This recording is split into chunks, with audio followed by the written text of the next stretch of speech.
புதுக்கோட்டை மாவட்டம் அறந்தாங்கி அருகே ஆவுடையார் கோவில் வட்டாட்சியர் அலுவலகத்தில் விவசாயிகள் குறைதீர்க்கும் கூட்டம் நடைபெற்றது.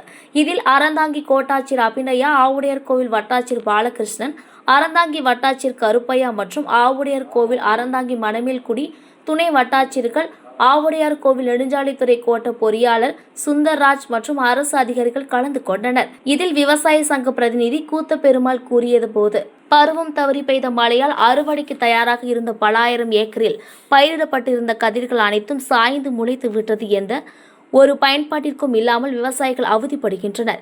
இது பற்றி வருவாய்த்துறைகளும் கூறியபோது, அவர்கள் அந்தந்த பகுதிகளுக்கு சென்று பாதிக்கப்பட்ட விவசாயிகளின் நெற்கதிர் விவசாய நிலங்களை புகைப்படம் எடுத்து மாவட்ட ஆட்சியருக்கு அனுப்பியதாக கூறப்படுகின்றன. இதுவரை வேளாண்மை அதிகாரிகள் அது பற்றி கண்டுகொள்ளவில்லை என்றும் கூறினார். 1 ஏக்கர் விவசாயம் செய்தால் 25 மூட்டை நெல் வரும். ஆனால் தற்பொழுது பாதிக்கப்பட்டுள்ளதால் 20 மூட்டைக்கும் குறைவாக வருவதாகவும், அதற்கு நெல் அறுவடை இயந்திரத்திற்கு ரூபாய் 10,000 செலவு செய்வதாகவும் கூறினார். அதனால் அரசு உடனடியாக கவனத்தில் கொண்டு பாதிக்கப்பட்ட விவசாயிகளுக்கு உரிய இழப்பீடு வழங்க கோரிக்கை வைத்தார்.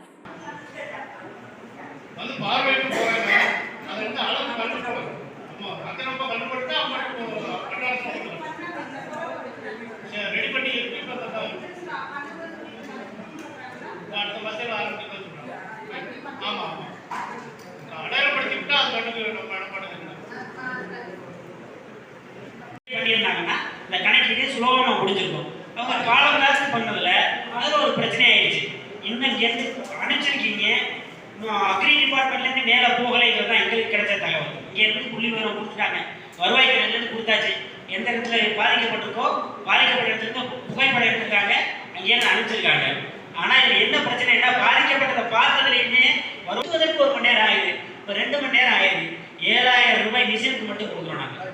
அப்போ வந்ததே 1 ஏக்கருக்கு 25 கூட 30 கூட விளையிற இடத்துல இன்னைக்கு 15 கூட வராம, வெறும் 15 கூட வரதுலையுமே நாங்கள் 10,000 ரூபாய் நெல் அறுவடைக்கு மட்டுமே கொடுத்தோம்னா இந்த விவசாயியுடைய கஷ்டம் என்னங்கிறத தயவு செய்து இந்த அதிகாரிகள் புரிஞ்சுக்கணும். இதை மேற்கொண்டு மேலும் நாங்கள் என்ன சொல்றோம்னா, மேல உள்ள அதிகாரிகளுக்கு சொல்லி, மாவட்ட ஆட்சியர் சொல்லி, இங்கே உள்ள அதிகாரிகளுக்கு கணக்கையும் சேர்ந்து போகலைங்கிறது மனசு கஷ்டமா இருக்கு. வருவாய்த்துறையிலேருந்து நாங்கள் கொடுத்துட்டோம்னு சொல்லிட்டாங்க, கேட்டது வேளாண்மை துறையிலேருந்து கணக்கு போகலன்னு சொல்றாங்க. இது எந்த விதத்தில் நியாயமே எங்களுக்கு தெரியல. உண்மையிலே போயிருந்தா இந்த பகுதி விவசாயிகளுக்கு மிகப்பெரிய உதவியாக இருந்தது. இந்த நேரத்தில் உடனடியாக போனாலும் சரியில்லை, இனிமேல் கணக்கு கொடுத்தாங்க. தயவு செய்து இந்த மக்களுக்கு அறந்தாங்கி, ஆவலர்கள், மணமேல்குடி பகுதியில் உண்மையிலேயே கணக்கில் பார்த்தீங்க, பாதி விட்டு தான் கணக்கு எடுத்துருக்கீங்க. கணக்கெடுத்தவர்களுக்காக தயவு செய்து இந்த இழப்பீடு தொகையை பெற்று தரணும்னு சொல்லி இந்த கூட்டத்தின் வாயிலாக